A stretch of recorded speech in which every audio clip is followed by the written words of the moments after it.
কখনো কি ভেবে দেখেছেন একটি সাধারণ মুহূর্ত কিভাবে একটি অসাধারণ গল্পের শুরু হতে পারে?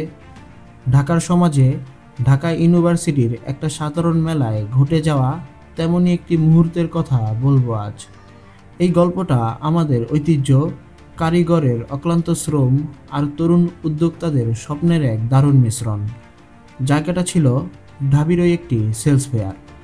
এই মেলাটা 10টা সাধারণ মেলার মতো ছিল না। এটি ছিল আসলে স্টুডেন্টদের ক্রিয়েটিভিটির একটা প্ল্যাটফর্ম। মাটির জিনিস থেকে হাতে বোনা চাদর, গ্রামের ঐতিহ্য, তারুণ্যের নতুন চিন্তা সবই ছিল। মূল লক্ষ্য ছাত্রদের বানানো জিনিস যেন অন্য ছাত্রছাত্রীদের কাছে ন্যায্য মূল্যে পৌঁছায়। মেলা তখন একদম জমজমাট। এই ভিড়ের মধ্যে স্টল দেখতে এলেন ঢাকসুর নেতারা। তারা আশায় যেন পুরো মেলার আমেজটাই পাল্টে গেল। সবার চোখ স্বাভাবিকভাবেই তৎকালীন ভিপির দিকে। ভিপি স্টলগুলো ঘুরে দেখছিলেন। হঠাৎই একটি শাড়ির দোকানে তার চোখ আটকে গেল। এর রং, নকশা সবই ছিল মনোমুগ্ধকর।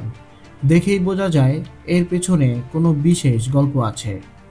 কিন্তু 22,000 টাকার দাম শুনে ভিপির তো চোখ কপালে। তিনি যেন বিশ্বাসই করতে পারছিলেন না। তার এই অবাক মুখ দেখে স্টলের মালিকও কম যান না। তিনি মজা করে বুদ্ধিদীপ্ত একটি কথা বললেন। আশেপাশের সবাই তো হেসেই ফেলল। পুরো পরিবেশ হালকা হয়ে গেল। কিন্তু হাসির পেছনে একটা গভীর প্রশ্ন কিন্তু থেকেই যায়। একটা শাড়ির দাম কেন 22,000 টাকা হতে পারে? কি এমন বিশেষত্ব আছে এর মধ্যে যে বাজারের সাধারণ শাড়ির চেয়ে এত বেশি মূল্য দিতে হচ্ছে? চলুন এবার সেই উত্তরটাই খুঁজে বের করি। স্টলের মালিক তখন ভিপিকে বোঝালেন যে এটা আসলে কোনো সাধারণ শাড়ি নয়, এটা আমাদের শত শত বছরের ঐতিহ্যের জামদানি। আর জামদানি তো শুধু একটা পোশাক না, এটা একটা জীবন্ত শিল্প, আমাদের গর্বের ইতিহাস। এই শিল্পকে কারিগররা বছরের পর বছর, প্রজন্ম থেকে প্রজন্ম যত্ন করে বাঁচিয়ে রেখেছেন।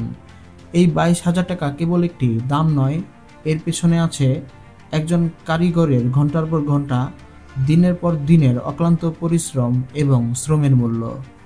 এই কাজ কোনো মেশিনে বানানো সম্ভবই না। এর সুতোর ভাঁজে ভাঁজে লুকিয়ে আছে শ্রম, ধৈর্য আর ভালোবাসার এক একটা গল্প। এই সংস্কৃতি শত শত বছরের। ভিপি আর স্টল মালিকের কথাবার্তা সেদিন শুধু মজার ঘটনা হয়েই থাকেনি, এটি একটি গভীর বার্তা বহন করছিল। এই ঘটনা সবার সামনে আমাদের এই ঐতিহ্যবাহী হাতের কাজের আসল দামটা, আসল মূল্যটা তুলে ধরল।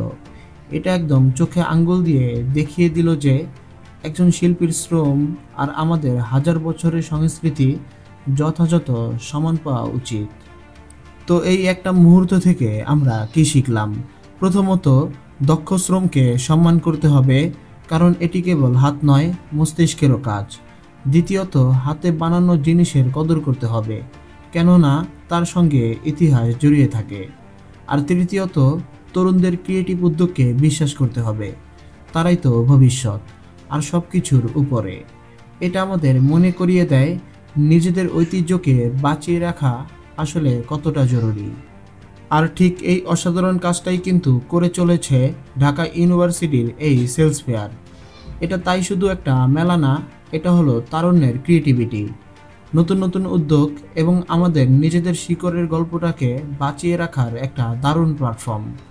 ভার্সিটির ক্যাম্পাসে হওয়া এই সাধারণ মেলা কিভাবে আমাদের ঐতিহ্য আর তরুণদের উদ্যোগের এত বড় একটা প্রতীক হয়ে উঠতে পারে, হয়তো সেই 22,000 টাকার জামদানির গল্পটাই এই প্রশ্নের সবচেয়ে সুন্দর উত্তর।